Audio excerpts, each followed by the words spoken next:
So, just full disclosure, just because I feel like I owe it to be an honest person to tell you, we're going to talk about the fact that Bill Gates continues to disagree with God's design for humanity. That's the topic. But I have to tell you, because I think I owe you this. Yes, I worked at Microsoft. Yes, I remain deeply, deeply thankful for that time.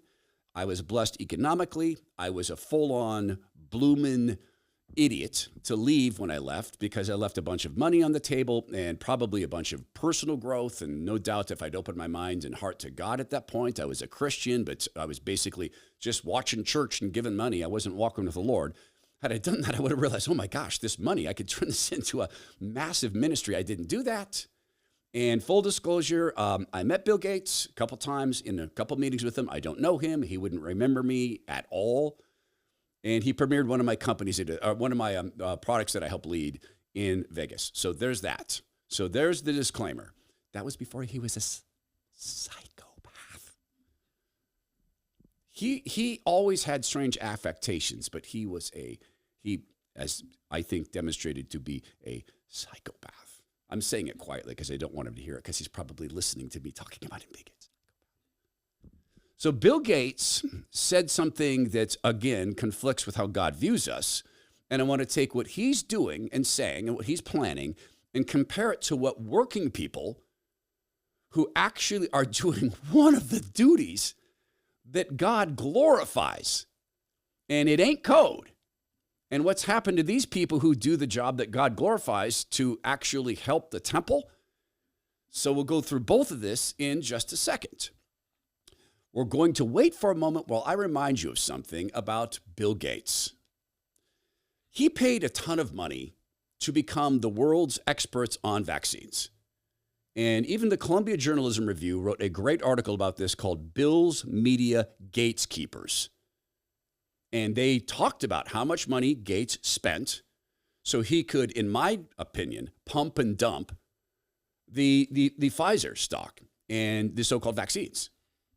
So as he was doing that, then, of course, came the pressure campaign, stay inside, don't get vitamin D, put that mask on your face and breathe bacteria all day, and don't you dare think about hydroxychloroquine, ivermectin, or antibiotics. Don't do it. Well, as that was going on, there was a small pharmacy back east called All Family Pharmacy, run by two brothers who were kind enough to take their mother on to do the book. She probably does more than that. Maybe the guys are being a little bit humble on behalf of their mom. And they challenged that. No, we're going to provide hydroxychloroquine, ivermectin, and antibiotics to people when doctors prescribe it. We're not going to give in to the pressure campaign.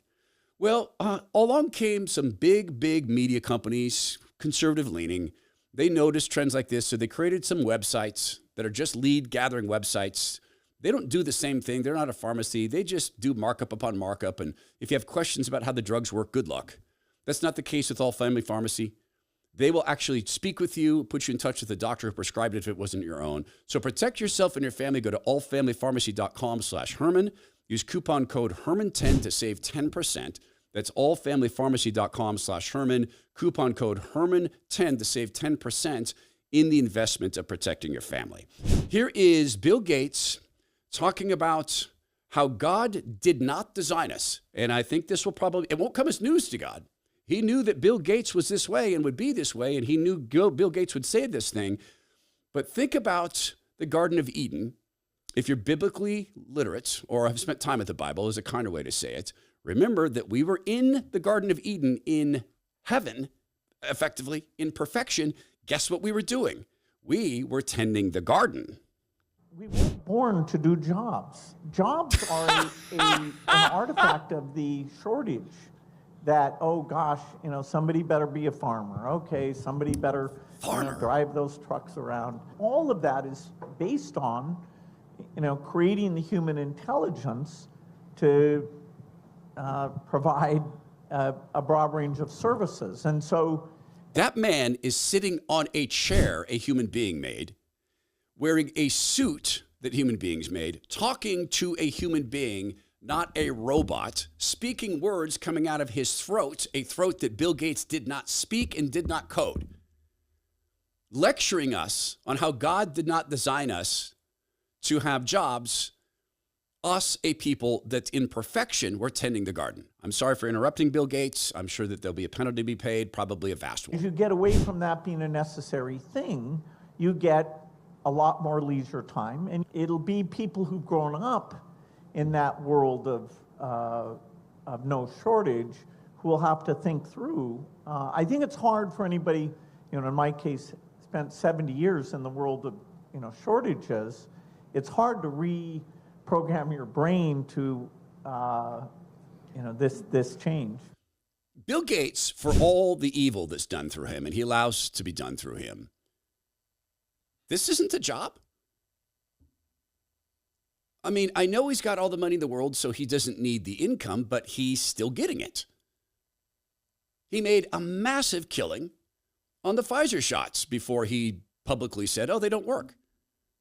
Massive money. And then for fun, maybe he made money in the back end because he shorted the back end. That's a job. He continues to actively invest. That's a job. He likes to actively invest. He still has his little contest with Warren Buffett. Who could break this or that economy or create this or that market thing? He has a job. Bill Gates, he's got the Gates Foundation. That's a job. It's a job he thinks is worthy of human intelligence, particularly his very, very important brain that I don't know if you know this, but Bill Gates created himself in a lab, coded himself, grew himself, continues to provide his own power. He doesn't eat food. In fact, he just provides his own strength. A little bit more from Bill Gates. And then did he mention farmers? I think he did. Society will be able to have a level of output, food, medical advice. Won't require everybody to work like they do today.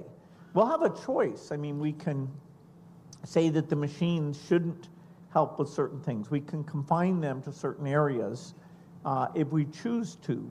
But the reason you think about jobs is because of the shortages. Even that framing of how you think about the world won't really be the way to think about it. Bill Gates. Oh, hey, dear Lord, you made a mistake. I mean, Bill Gates just called you out, Lord. I wonder if God sees this because, gosh, he's right. I shouldn't have had people work in the garden. I wonder if he's up there in heaven. And Adam's like, see, I told you we shouldn't be tending the garden. Why do you think God wants us to work? Do you think it has anything to do with humility? Do you think it has anything to do with him experiencing the joy of us using the talents he gave us? He gave you natural talents. And think of it this way. Think of your kids. My daughter is an unbelievably brilliant artist, creator of things. She is an unbelievably skilled baker and cook. I mean, she can look at a thing in a baker and go, okay, I can make that. And she does it vegan style because she's a vegan and I'm not, but I respect her decision. Do you know what joy it gives me? When I see her using these gifts God gave her and stewarding them, doesn't that give you joy? See, God is not some machine that Bill Gates would like to think of him as. He's not a person, but he's an entity. He's sometimes described as a jealous God. He is happy and sad when we do the right thing or the wrong thing. And when he sees us using his talents, the talents he gives us to steward well, that build the kingdom, first of all, gives him great joy when we build the kingdom. But secondly, when we're doing things like, providing for the temple, the bodies we have that are the storage place for the Holy Spirit, that makes God happy, or he wouldn't have created the need for work. Now, you can say that post-garden, post-sin, things got harder. And God said, you have sinned. You decided to do your thing, not mine. So now, childbirth is going to be harder. There's going to be strife between man and woman. There's going to be thorn bushes, and tending the ground is going to be harder. You're still going to be able to do it, but you thought tending the Garden of Eden was hard? You're going to have to weed. And I could see Adam and Eve going, weeds? What are weeds? Well, you'll find out. You'll also find out what thorn bushes are. And in the new heaven and the new earth, people tend to think we're just going to sit around. God did not design us to sit around. I don't think the new heaven and new earth are going to be that way. Now, we might not need to eat with our glorified bodies, but eating is also a pleasure.